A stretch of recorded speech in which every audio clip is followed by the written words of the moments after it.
السلام عليكم، رمضان كريم. مرحبا بمجلة زهرة. أنا في مركز تجميل اغ ال بيوتي. معكم لمياء بالعادل، خبيرة التجميل.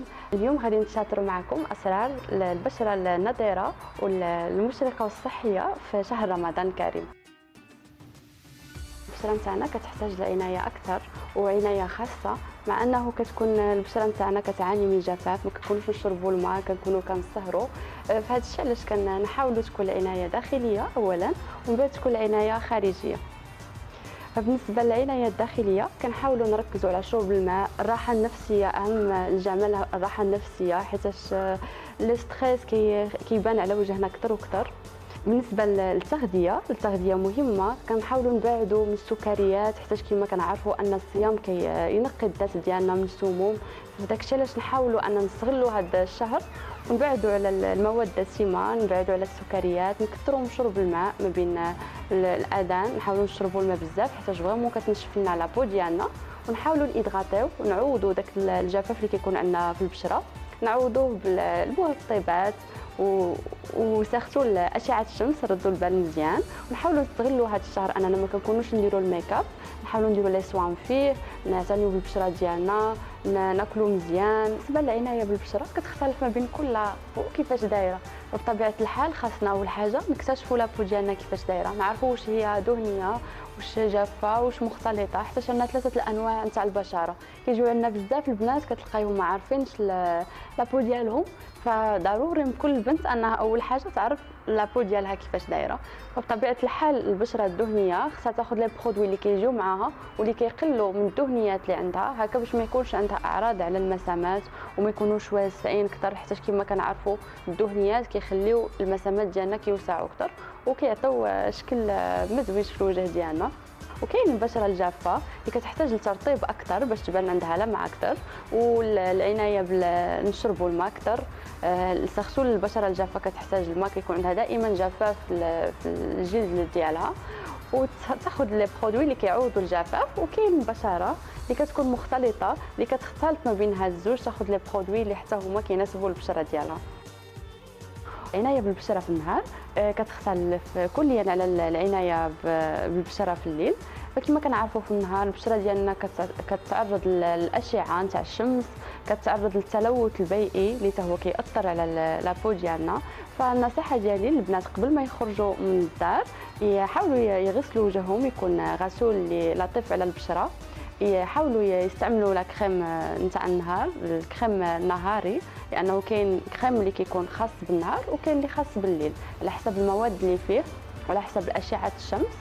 ومن بعد كيكون ليكرون اللي هو الواقي الشمسي، يكون ربع ساعه قبل ما تخرج من الدار، هكا باش يدخل مزيان في الوجه ديالنا. وما نساوش المرأة المغربية، خاصة المرأة المغربية والمرأة العربية كتكون نهار كامل في الكوزينة. ما نساوش ان البخار كيأثر على لابو ديالنا، على المسامات، وحتى فاش كتكون في الدار تحاول انها دير الواقي الشمسي، حيت كتعرض للبخار كيضر لابو ديال البشرة. وما نساوش البنات ينقصوا من المكياج في رمضان باش يخليو لابو ديالهم ترتاح كما كيرتاح الجسم ديالنا، نخليو حتى الوجه ديالنا والبشره ديالنا ترتاح اكثر. اما بالنسبه للعنايه بالبشره في الليل، فاول حاجه كنصحوا بها انه البنات يحاولوا يعتنيوا انهم يغسلوا مزيان لابو ديالهم، ياخذوا واحد الغسول اللي يكون لطيف على البشره واللي يكون خالي من المواد اللي كيكونوا المواد اللي كتكون كيميائيه. فكاين مجموعه من الغسولات كل وحده تاخذ على حساب لابو ديالها، حيت كتختلف. كاين البنات اللي عندهم الحبوب، كاين البنات اللي عندهم البشره جافه، يعني كل وحده كتاخذ الغسول اللي كيجي مع وجهها.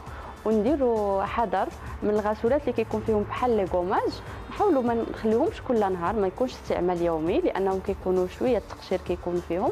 نحاولوا نخليوهم استعمال 3 مرات في الاسبوع، والنهارات الاخرين يكون الغسول لطيف على البشره ديالنا. نحاولوا نستغلوا لي برودوي اللي ما نقدروش نديروهم في النهار على حساب الشمس.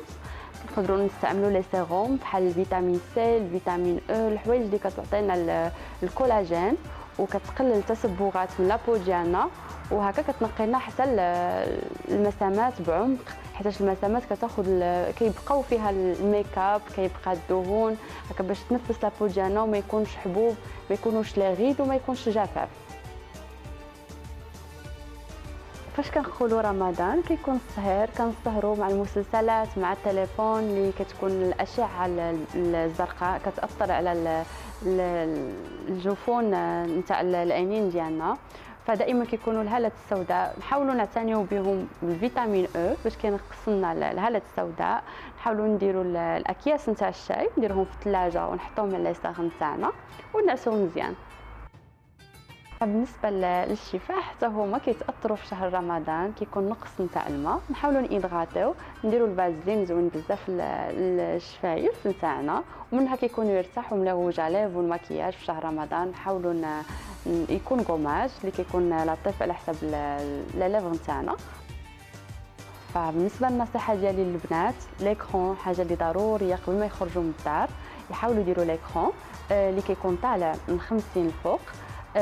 من كل جوج سوايع يعاودوه، سختو بحال دابا الوقيته انه كيكون الصيف كندخلوا للمطبخ، الحراره نتاع المطبخ، التسبغات كيكونوا بالمكياج، كنتعرضوا لاشعه الشمس.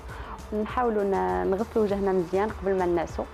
نغسلوا الديماكيون ما كيكونش كافي لانه كيكون عندنا مسامات اللي كتخفي البقايا نتاع المكياج.